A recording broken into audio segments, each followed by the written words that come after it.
अस्सलाम वालेकुम everyone, this is your host doctor Rabsha Munawwar. और मुझे जब से मैंने वो वीडियो पोस्ट की है टिप्स फॉर नॉर्मल डिलीवरी, मुझे काफ़ी सारे मैसेजेस आ रहे हैं, काफ़ी सारे अपॉइंटमेंट्स मैंने फिक्स किए हैं, कंसल्टेशन भी की है। मुझे यही कहते हैं कि मैडम हम चाहते हैं कि नॉर्मल डिलीवरी हो। कुछ और टिप्स एंड ट्रिक्स मैं आपको बताऊँगी जो उस वीडियो में मुझे शायद मेरी मिस हो गई थी। बहरहाल तो ये मैंने कहना है कि अगर आप नॉर्मल डिलीवरी चाहते हैं तो सबसे पहले ये मेक श्योर करें कि आपकी प्रेगनेंसी स्मूथ जा रही हो। ठीक है, ऐसा नहीं हो सकता कि खुदा न खास्ता आपको शुगर बीपी का मसला हो या कोई भी इस तरह से बच्चे की दिल की धड़कन ना ठीक आ रही हो या किसी भी तरह का कोई एबनॉर्मल इश्यू आपके हमल में चल रहा हो और फिर आप इंसिस्ट कराएँ नॉर्मली। ऐसा नहीं पॉसिबल। ठीक है, ये सबसे पहले आपने मेक श्योर करना है। दूसरी बात ये है कि मैं अगर आपको लेके चल रही हूँ एंड तक, ठीक है, शुरू के मंथ से आप मेरे साथ अगर अपॉइंटमेंट फ़िक्स कराते हैं, लेकिन बीच में लेबर पेन्स आते आते ही बच्चेदानी का मुंह जैसे 10 उंगली खुलना होता है, ठीक है, नॉर्मल डिलीवरी के लिए। लेकिन अगर वो 3-4 उंगली खुला है, उसके बाद फिर घंटों गुजर गए हैं लेकिन वो नहीं आगे प्रोग्रेस कर रहा आपका लेबर, बीच में आप थक जाती हैं, एग्जॉस्ट हो जाती हैं या किसी भी वक्त मुझे लगता है कि बच्चे की दिल की धड़कन बहुत कम या बहुत ज़्यादा आ रही है, तो हो सकता है कि मैं आपका फ़ैसला आपके और आपके बच्चे की बेहतरी के लिए ये लूँ कि आप फौरी तौर पे ऑपरेशन कराएं। ठीक हो गया। देखिए, नॉर्मल डिलीवरी एंड तक जब तक बच्चे का सर नहीं डिलीवर हो जाता तब तक हम कोई भी गायनेकोलॉजिस्ट ये कंफर्म करके नहीं बता सकती कि आपका बच्चा ऑपरेशन से होना है या नॉर्मल होना है। ठीक है, तो काइंडली इस बात को ना थोड़ा सा समझें, ये बहुत एक पेचीदा मसला है। इसमें बार बार डॉक्टर से इंसिस्ट मत किया करें नॉर्मल डिलीवरी के लिए, क्योंकि हमारा ये काम होता है कि बच्चे और आपकी सेहत को प्रायोरिटी पे रखें। इस चीज़ को मद्देनज़र रखते हुए कि डिलीवरी का तरीका चाहे जो भी हो, लेकिन हम माँ और बच्चे दोनों को बचाएँ, दोनों की सेफ्टी हमारी फ़र्स्ट प्रायोरिटी होती है। ठीक है। अच्छा, कुछ और सिम्टम मेरे पास आए हैं डेट्स को लेके। कैस्टर ऑयल को लेके भी मेरे पास कुछ पेशेंट्स आए थे कि मैडम कैस्टर ऑयल अगर हम पी लेते हैं पानी या दूध में मिला के, कैस्टर ऑयल का देखिए मैंने पिछली वीडियो पे भी कहा था कि आपने उसका इस्तेमाल लेबर को बढ़ाने के लिए नहीं करना, क्योंकि वो ऐसा करता है कि बच्चेदानी को इतनी ज़ोर से वो कॉन्ट्रैक्ट करता है, इतनी ज़ोर से दर्दें लगती हैं कि बच्चे के दिल की धड़कन पे डायरेक्ट असर आता है और बच्चा पेट में फौत भी हो सकता है। तो इस तरह के काम ना किया करें प्लीज़। कैस्टर ऑयल पी के तो आप ना ही आया करें, बिकॉज उस पर फिर हमारी जिम्मेदारी नहीं होती अगर खुदा न खास्ता किसी भी तरह का बच्चे में मसला निकल आए। सेकेंडली, डेट्स के बारे में, खजूरों के बारे में मुझे बहुत सारे लोगों ने कहा था कि मैडम तरीका बताएं कि खजूर हमने कैसे लेना है। देखिए, आप सुबह दोपहर शाम 4 से 8 खजूरें आप खा सकती हैं। ठीक है, हर खाने से पहले खाएं, हर खाने के बाद खाएं, वो कोई कंसर्न नहीं है। खजूर बेसिकली जो आपका सर्वाइकल ओपनिंग होती है ना, उसको सॉफ्ट करता है।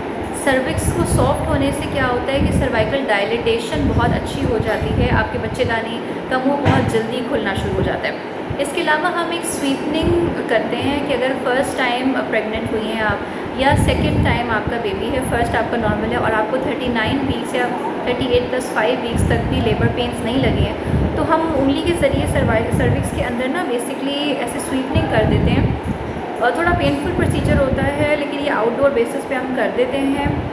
कंपैरेटिवली पेन लेस होता है, आफ्टर 10 मिनट्स आपको पेन बिल्कुल ख़त्म हो जाता है। इसमें हम ये करते हैं कि हम बच्चेदानी को प्रिपेयर कर रहे होते हैं नॉर्मल डिलीवरी के लिए।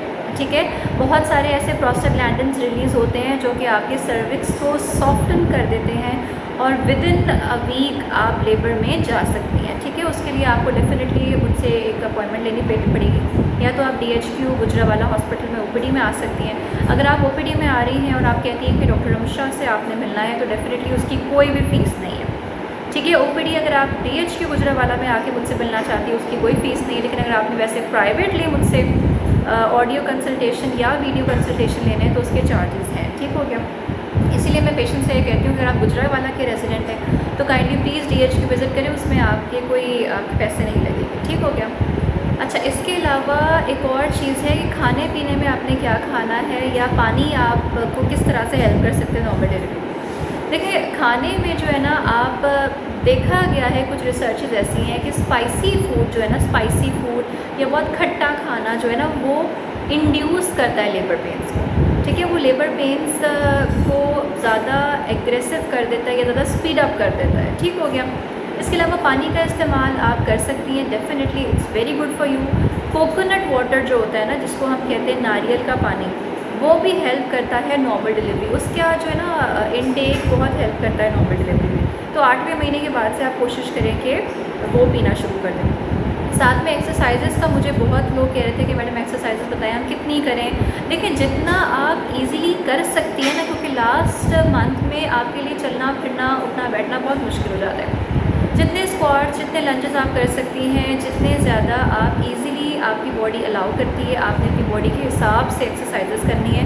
पोछा लगा सकती है, पोछा लगाएं, बैठ के झाड़ू लगा सकती हैं, बैठ के झाड़ू लगाएं। कोई भी ऐसी चीज़ जिससे बच्चा, अगर तो आपका सीधा है, बच्चेदानी का मुंह पे वज़न लगेगा, बच्चे का जो सर है वो प्रेशर डालेगा। कोई भी ऐसी एक्सरसाइज जो आपको नीचे बैठ के करनी है, जिससे आपकी बॉडी का वज़न नीचे की तरफ पड़ रहा है, that will help in progressing labour. ठीक हो गया। किसी भी चीज़ को एक्सेसिव मत करें, क्योंकि ज़ाहिर है उसके भी अपने नुकसानात होते हैं। ऐसा ना हो कि आपको प्री टर्म लेबर हो जाए, यानी 37 वीक से पहले ही आपके बच्चेदानी का मुँह खुल जाए और खुदा ना खास्ता बच्चा पहले डिलीवर हो जाए। ठीक है, 37 वीक्स अगर आपके कंप्लीट हो गए हैं, फिर ही आपने ये सारी चीज़ें मैंने आपको बताई हैं ये करनी है। ठीक है, अगर आप मुझसे अपॉइंटमेंट लेना चाहते हैं तो नंबर नीचे स्लैश हो रहा होगा, आपने काइंडली उस नंबर पे कांटेक्ट करना है। वीडियो ऑडियो कंसल्टेशन आप कर सकते हैं, चार्जेस मेरी असिस्टेंट आपको बता देंगी। और यही मैं रिकमेंड करती हूँ कि अगर आपने मुझसे करवाना है तो काइंडली कुछ टाइम पहले मुझे विज़िट करें, अराउंड 35-36 वीक्स पे विज़िट करें, सो दैट मैं आपका केस स्टडी करके आपको उसके अकॉर्डिंगली गाइड करूँ। अगर आप 38-39+5 वीक्स पे मेरे पास आ रही है तो I don't have much time, ठीक है, कि मैं आपकी प्रेगनेंसी को उस हिसाब से लेके चलूँ, मेरे पास टाइम नहीं होगा। तो काइंडली टाइमली अपॉइंटमेंट्स बुक कराएँ, सो दैट आप मेरे अंडर केयर आके ना फिर मैं आपको उसके अकॉर्डिंग